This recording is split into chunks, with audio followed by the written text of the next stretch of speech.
That Lass of Lowrie's by Frances Hodgson Burnett. Chapter 42.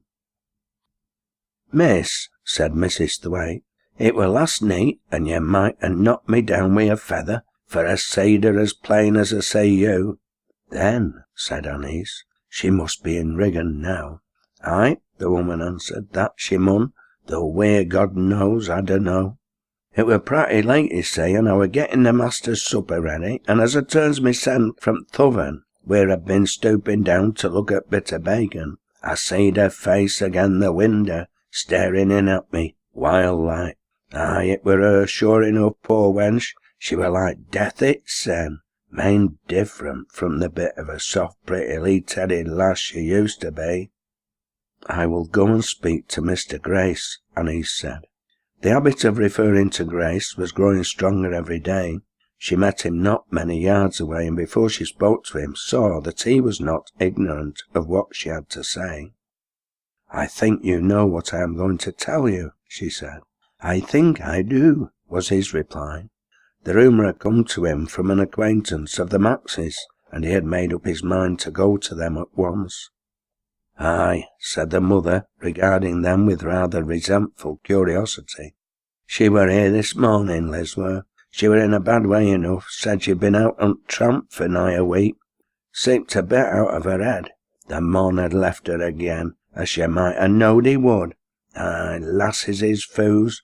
She'd been in Union too, bad o' the fever.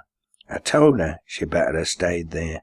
She wanted to know where John Lowrie were, and kept asking for her till I were tired of hearing her, and told her so. Did she ask about her little child? Said Annice. Aye, I think she did, if I remember right. She said something about wanting to know where we put it, and if Joan were dead too. But it didn't seem to be child she cared about so much as Joan Lowrie. Did you tell her where we buried it? Grace asked. Aye. Thank you. I will go to the churchyard, he said to Annice. I may find her there. Will you let me go too? Annice asked. He paused a moment. I am afraid that it will be best that I should go alone. Let me go, she pleaded. Don't be afraid for me. I could not stay away. Let me go, for John's sake. So he gave way, and they passed out together. But they did not find her in the churchyard.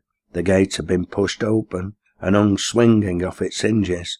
There were fresh footprints upon the damp clay of the path that led to the corner where the child lay, and when they approached the little mound, they saw that something had been dropped upon the grass near it. It was a thin, once gay-coloured little red shawl. Annice bent down and picked it up. She has been here, she said. It was Annice who after this first thought of going to the old cottage upon the Knoll Road. The afternoon was waning when they left the churchyard. When they came within sight of the cottage, the sun had sunk behind the hills.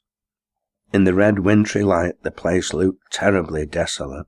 Weeds had sprung up about the house, and their rank growth covered the very threshold.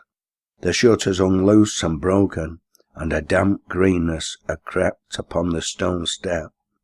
A chill fell upon her when they stood before the gate, and saw what was within. Something besides the clinging greenness had crept upon the step, something human, a homeless creature, who might have staggered there and fallen, or who might have laid herself there to die. It was Liz, lying with her face downward and with her dead hand against the closed door.